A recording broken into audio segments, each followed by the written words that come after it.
You hear this noise right now? That is a machine that's operating on a rail track. It's heading into what we call the maintenance facility for our rail system. The media toured the building rail officials are calling the brains of the rail system. The train will come in, and literally the entire 4-car train can be lifted in the air so they can remove wheels, the trucks, and do other kinds of extensive maintenance. The operations center sits on 43 acres near Leeward Community College, Waipahu High School, and Pearl Harbor. What you have is basically 4 main buildings. The largest is 144,000 square feet, and you can see what looks like these little doors here, but they're large enough, as you'll see, for trains to actually come in on the tracks inside this big portion here. It's just shy of a football field long, where the trains will come in to these bays for repair.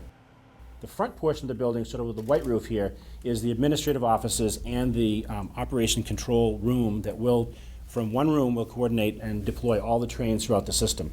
This is where the brains is going to be.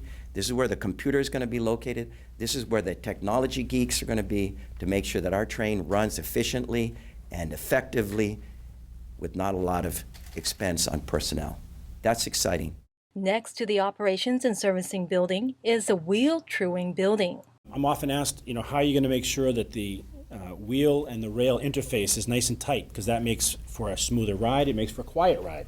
And so literally ours is going to be a very state-of-the-art. Our trains, without having to go into the maintenance facility for that regular maintenance activity, will actually drive through this building, and as we get a chance to go inside, you'll see underneath there'll be equipment that will sharpen, like sharpening your ice skates almost, sharpening the wheels as they just pull through, so very efficient. 2 other buildings, the maintenance of way building and the train wash facility, are also being built. This is the location of the personnel and the equipment that will maintain the guideway, the rail, maintain the stations. So there'll be specialized equipment.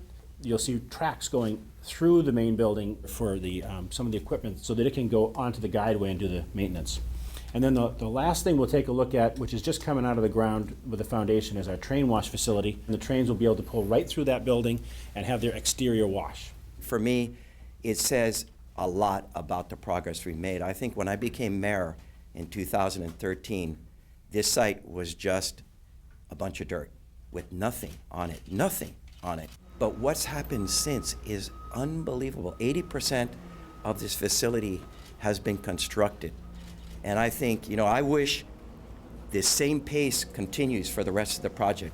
We need to be steadfast in our support of seeing it completed. However long it takes, the schedule keeps moving, but at the end of the day, it will be completed. It will be a transportation system that we all will need. Construction on the facility started in 2013 and should be completed by next year. We have to have this ready to be turned over to Kiewit so those rail cars, when they get here, have a place to go and get tested. And again, the good news here is this is probably the biggest critical path item, and we are right where we want to be at this time. 4 miles of the elevated guideway system have already been built. Transportation officials say the first rail car should arrive early next year.